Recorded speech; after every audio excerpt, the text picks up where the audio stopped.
Hey lore lovers, my name's Eric with the Lorebrarians YouTube channel, and in today's video we'll take a look at the Skoti, the gods of Kaldheim, and the god family that rules myriad aspects of both life and death across the 10 realms of Kaldheim.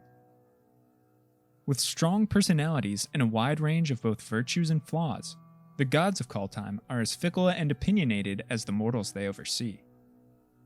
We'll explore all of these and more, but before we begin, if you're a fan of lore and storytelling, or if Magic the Gathering is dear to you, consider subscribing to the channel where lore videos are uploaded frequently. The support is much appreciated. Alright, time to journey across the cosmos and step into the gods' chambers as we learn about the Skoti of Kaldheim. Let's dive in. Skoti is the name given to the family of gods that hold dominion on various aspects of life on Kaldheim, and they are all members of the same family. Taking much inspiration from the gods of Norse mythology, the Skoti are deities that embody the characteristics of mortals or of the lands surrounding them, and the plights of the gods are told within the sagas and folktales of the 10 realms. They are capable of bringing terrible snows, rousing violent storms, stirring mortals to violence, and commanding the creatures of the plain.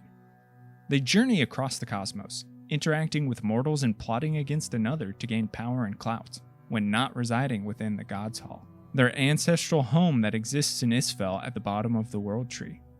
But the Skoti did not always hold the title of godhood.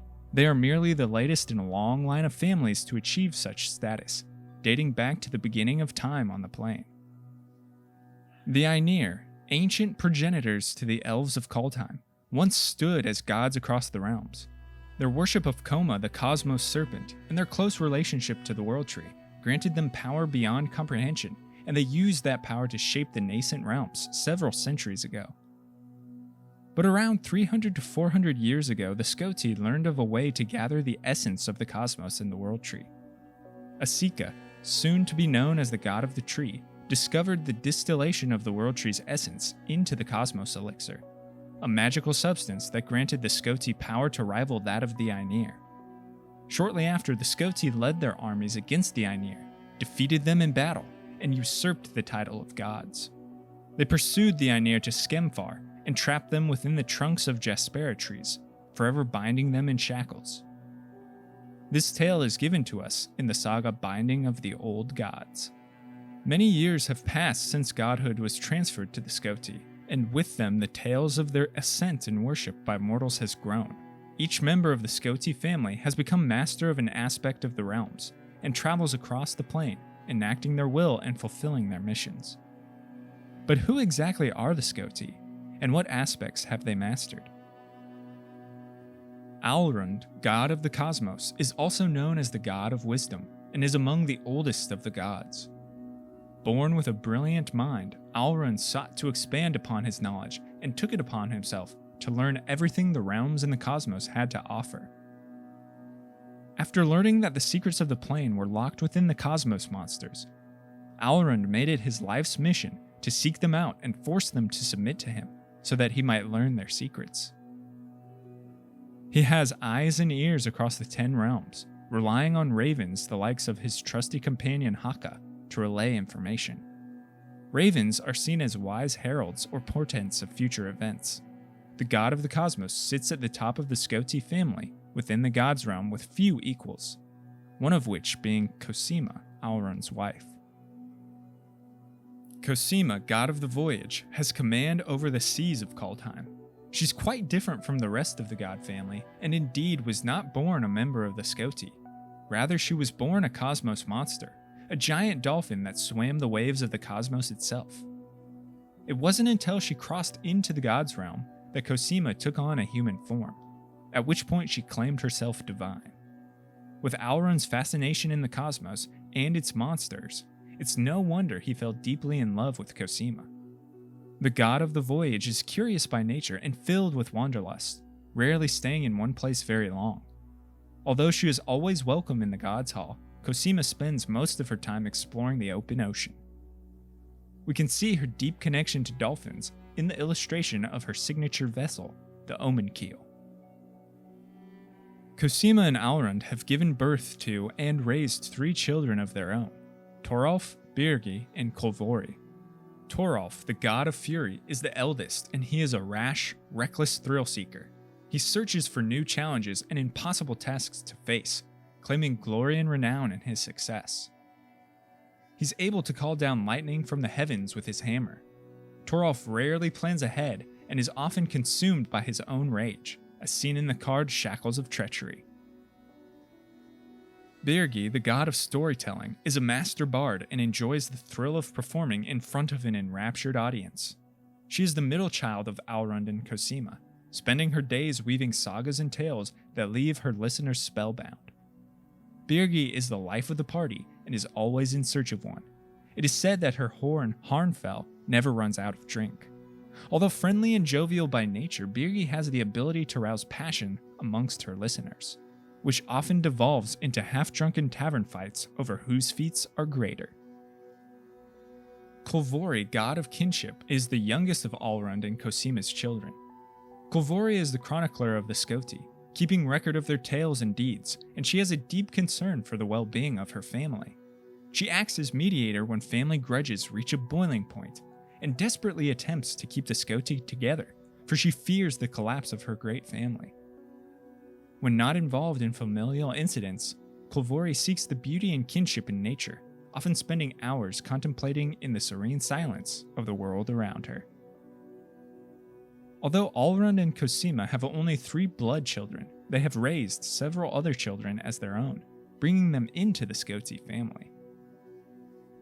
The sisters Asika and Turgrid were born when Alrund used runic magic to try and commune with the World Tree in hopes of expanding his arcane knowledge. Instead, 2 children came into existence, and the god of the cosmos decided to raise them. Asika, god of the tree, has a deep connection to the World Tree due to the nature of her birth. This allows her to connect with and understand the cosmos more than any other being, and she has perfected the art of distilling the cosmos elixir to fuel the Skoti and maintain their god status. She spends much of her time within the Tyrite Sanctum, attending to the World Tree and learning of the Prismatic Bridge. Turgrid, god of fright, has a shadow with a vile will of its own. As a baby, she screamed for hours on end in a language none understood, but that could drive one to madness upon hearing. It seemed as though she was possessed by a malevolent entity, and indeed, when she was 4 years old, her shadow came to life and tried to strangle her. Although she battled it and bent it to her will, Turgrid carries a lantern to keep it at bay. But as she tries to live a normal life, her shadow carries out violent and terrible deeds, as seen in the card Turgrid's Shadow. Halvar, god of battle, is the last of Alrund and Cosima's adopted children. Orphaned as a baby on Axgard, Alrund discovered Halvar in a giant eagle's nest while on his mission to fight every cosmos monster. He took the orphan in and raised him as his own. Halvar is level-headed and stalwart. He is an accomplished warrior who leads by example and seeks to protect the Skoti from threats. The final member of Alrund's family is his brother Jorn, the god of winter. Jorn is a naturalist and unrivaled in his capacities as a tracker. He knows the hoof, paw, or pad print of every animal and monster across the realms of Kaldheim, and he also knows every path or shortcut among or between the realms. Jorn is fascinated by nature and chooses to wander the wilds for decades at a time, learning what he may from the natural world and choosing as his companions the creatures of the wilds. Although he does let nature take its course most of the time, Jorn is capable of calling forth storms and snows with Cauldring the Rime Staff, a mystical staff believed to hold an ice crystal from every realm. When Alrund set out on his mission to fight the cosmos monsters, he sought the aid of Jorn, whose knowledge of the cosmos and omen paths allowed Alrund to deftly track the monsters. The remaining gods are within the Skoti family, but not part of Alrund and Cosima's immediate clan. Rydane, god of the worthy, is the god of justice. She is prideful and zealous, an arrogant youth who is stopped by nothing in her pursuit of justice, resorting to a belief in fairness, that every injustice must be repaid in equal parts justice. Rydane's values are at the heart of the code of the clans on Bredegard, and she has particular respect for the Beskir clan, which upholds much of her own beliefs. Due to her obsession with the worthy, Rydane resembles the Valkyrie of Kaldheim, and indeed her legendary shield Valkmira carries the name of a lake in the Valkyries' home realm of Starnheim, the realm of the worthy. Egon is the god of death, and as his flavor text implies, he is wise even by measures of Skoti. But unlike the others, Egon ages backwards, and in his old age he has taken both the appearance and personalities of a caustic, pessimistic youth.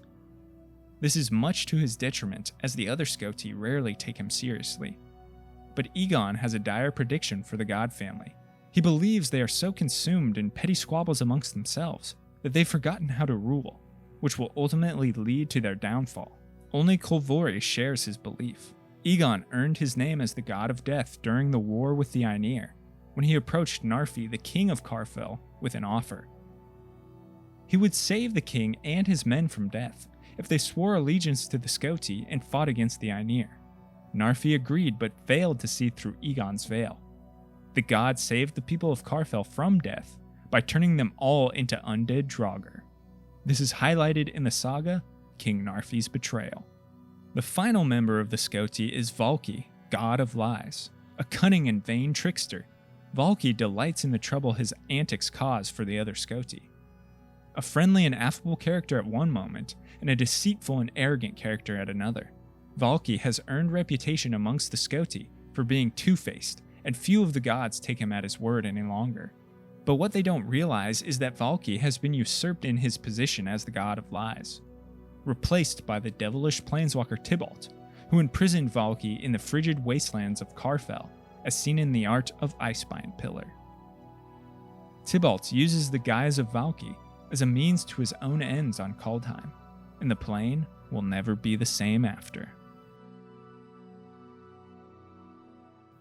Thanks for watching this video on the Skoti of Kaldheim. Leave a thumbs up if you liked the video, and don't forget to subscribe for more lore content. And now I want to hear from you. Which god of Kaldheim is your favorite and why? Let me know your thoughts as well as suggestions for future videos in the comments below. Shout out to Alex Joaquim for the intro and outro music. The references used can be found in the description. Until next time, go forth and explore the lore.